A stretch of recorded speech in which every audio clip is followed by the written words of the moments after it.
Good headache to have, ये रोहित शर्मा कह रहे हैं। जो 11 खिलाड़ी कौन से चुने जा सकते हैं वरुण चक्रवर्ती को लेकर, जो कुछ सोचा जा रहा है। विक्रांत गुप्ता हमारे साथ मौजूद हैं और विक्रांत के साथ सुनील गावस्कर इस समय हैं। विक्रांत, ये सवाल जो हमने रखे हैं ये सबके जहन में है, मुझे लगता है कि आपके हमारे दर्शकों के सबके जहन में इस समय चल रहा होगा।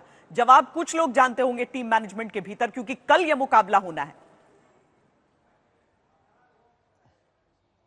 इस वक्त कल श्वेता शायद अंदाजा हो जाएगा कि इंडिया चैंपियंस ट्रॉफी फाइनल में जा रहा है नहीं जा रहा। लेकिन सनी भाई, जो श्वेता ने पूछा, मैं एक सवाल आपसे करना चाहता हूं।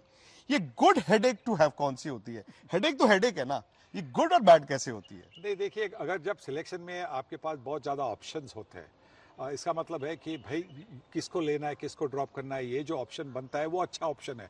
किसको सिलेक्ट करना है जब होता है वो बहुत बहुत खतरनाक, मतलब हेडेक, बहुत जबरदस्त हेडेक होता है। तो ये मतलब ये जो रोहित शर्मा कह रहे हैं वो मीठा हेडेक है, वो मतलब दर्द वाला हेडेक नहीं है। अच्छा, वो कोई मालिश कर रहे हैं, मालिश वाला वो जो है वैसा ही हम ये कहें कि इंडिया के लिए गुड हेडेक है कि वरुण चक्रवर्ती हैं, और ऑस्ट्रेलिया के लिए बैड हेडेक है कि वरुण चक्रवर्ती है। बट सवाल ये श्वेता ने पूछा आपसे कि वरुण चक्रवर्ती हैं कि नहीं है। रोहित ने कुछ बताया नहीं बताएंगे नहीं भी, क्योंकि आप अपना हाथ क्यों दिखाएंगे ऑपोजिशन को कि हमारे हाथ में क्या है। हम जो मतलब जो आपकी टीम की सिलेक्शन होती है वो इसी की वजह से काफ़ी बार मैंने देखा, अक्सर बार मैंने देखा है कि हमारे यहाँ भारतीय जो मीडिया है वो कहती कि ऑपोजिशन ने उनके 11 अनाउंस किए, आप क्यों नहीं अनाउंस करते। पर इसमें जो होता है कि ऑपोजिशन ने अनाउंस की का मतलब ऐसा नहीं कि टॉस के पहले वो बदल नहीं सकते जी। टॉस के पहले वो बदल भी सकते हैं, तो इंडिया भी वैसा कर सकती है। पर इंडिया ने हमेशा ये सोचा है कि ऑपोजिशन को सोचने दे कि हम क्या एक्स्ट्रा बॉलर खिलाएंगे, एक्स्ट्रा बल्लेबाज खिलाएंगे, क्या हम स्पिनर को खिलाएंगे। तो यही तो एक है, तो यही इसी की वजह से रोहित शर्मा ने अभी सेम 11 खिलाएंगे। मैं तो सेम 11 खिलाऊंगा, क्योंकि देखिए ये नॉकआउट है और जो आपको कुछ एक्सपेरिमेंट करना था वो आपको मौका था। आपने जब क्वालिफाई किया और न्यूजीलैंड के खिलाफ जो कल वाली मैच थी वहां पे आपको एक्सपेरिमेंट करना था, आपने वो वरुण चक्रवर्ती का एक्सपेरिमेंट किया, वो सफल हुआ, और इसी की वजह से मुझे लगता है कि इस 11 में कल के मैच के लिए कोई बदलाव नहीं होगा। श्वेता, वो कहते हैं ना, बैड हेडेक और गुड हेडेक के दरमियान एक और हेड है, वो है ट्रेविस हेड। अच्छा, आप को मैं बता दूं श्वेता कि आप सीधा सनी भाई से सवाल पूछ सकती हैं।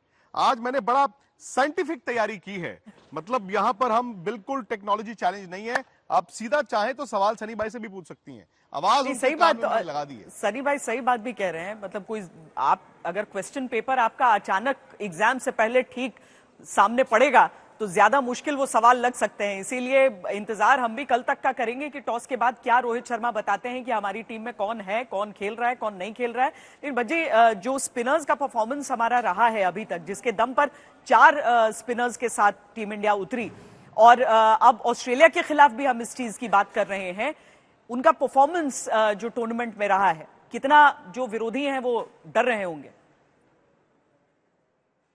देखिए, मुझे कोई हैरानी नहीं हुई थी, जैसी कंडीशन है ये तो वो वैसा है कि जैसा देश वैसा बेस, और बिल्कुल सही निर्णय था ये गौतम गंभीर एंड पूरी टीम मैनेजमेंट का कि भाई यहाँ पे कंडीशन किसको ज्यादा सूटेड है, आपके फास्ट बॉलर को, क्या आपके नए गेंदबाज जो हर्षित राणा है वो आपको नए गेंद के साथ 4 विकेट लेके दे सकते हैं।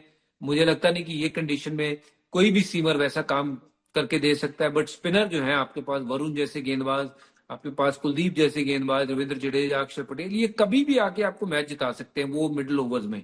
तो शुरुआत चाहे अच्छी की थी न्यूजीलैंड ने, पर मुझे लगता है कि बीच में अच्छी गेंदबाजी करी स्पिनर ने, बहुत जबरदस्त गेंदबाजी, और बहुत बड़ा पैंतरा था ये कि बचा के रखा पहले उनको, अब आज निकाला बिल्कुल सही मौके पे कि भाई 4 स्पिनर खिलाओ। हार्दिक पांड्या गेंदबाजी कर लेंगे और स्पिनर जो है अपने जाल में फंसा सकते हैं, चाहे वो न्यूजीलैंड सामने हो, साउथ अफ्रीका हो, ऑस्ट्रेलिया हो।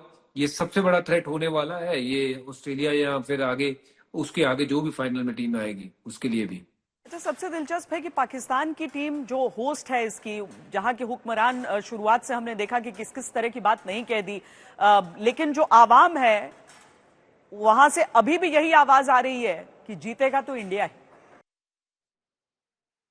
गरिमा, क्या रोहित शर्मा से बार बार ये सवाल भी पूछा जाता है, 2023 के फाइनल की बात की जाती है क्या एक टीम के ऊपर उनके दिमाग में ये चीजें प्ले करती हैं कि फाइनल में क्या हुआ था?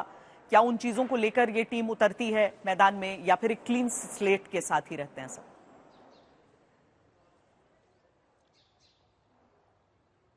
आपसे सवाल।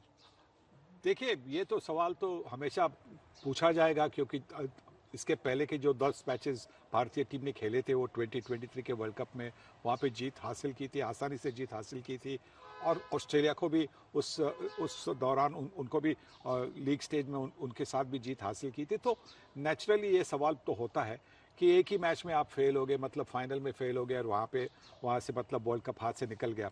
पर मुझे नहीं लगता कि जो करंट टीम है वो जो हुआ उसके बारे में सोचती है, क्योंकि जैसे कि कोई बल्लेबाज होता है, अच्छा बल्लेबाज होता है या गेंदबाज होता है, वो सिर्फ आगे वाली गेंद के बारे में सोचता है। जो पिछली गेंद थी जिसमें वो प्ले एंड मिस किया, क्या उसका कैच ड्रॉप हो गया, तो बल्लेबाज उसके बारे में सोचता नहीं है। वो सोचता है कि आगे वाली गेंद किस तरह से मैं निपटूं। और बॉलर्स की भी वैसी सोच होती है कि वो भी सोचते हैं कि हाँ, मुझे छक्का मार दिया, मुझे चौका मार दिया, मेरे बॉलिंग पर कैच निकल गया। तो वो नहीं सोचते, वो सोचते कि अभी किस तरह से मैं अगला गेंद करूं।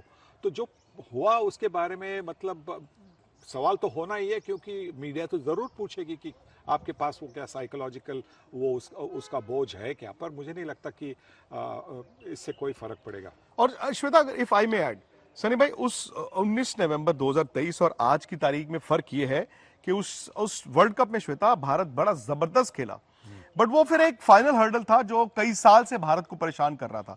वो साइकोलॉजिकल ब्लॉक भी होता है ना। अब वहां पर भी स्टार्ट अच्छा हुआ, 3 विकेटें गिर गई, जैसे तैसे गिरते पड़ते आपने रन बनाए। हम ये भूल रहे हैं कि इंडिया ने उनके 3 आउट भी कर दिए थे।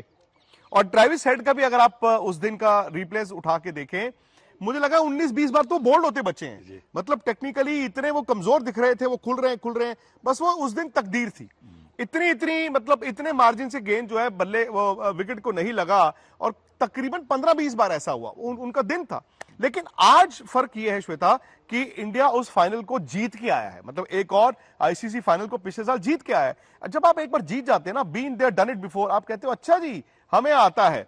सेकेंडली सनी भाई, शायद इन कंडीशंस में ऑस्ट्रेलिया के पास बॉलिंग नहीं है, बैटिंग जरूर है, बट बैटिंग भी फिर इन कंडीशंस में इतना आसान नहीं होने वाला उनसे। नहीं, हमारी जो बॉलिंग अटैक है, जो स्पिनर हमारे पास है, तो उनका सामना करना आसान नहीं होगा। और ये भी दूसरी एक बात है कि ये जो मैदान है, ये इसकी बाउंड्रीज काफ़ी लंबी है, 70-72 मीटर की बाउंड्रीज है।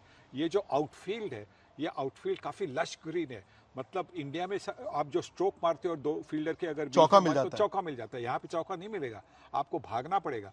मतलब बैटिंग जहाँ पे आप बॉलर को डिमोरलाइज कर सकते हैं चौका और छक्का मार के, वो करना आसान नहीं होगा।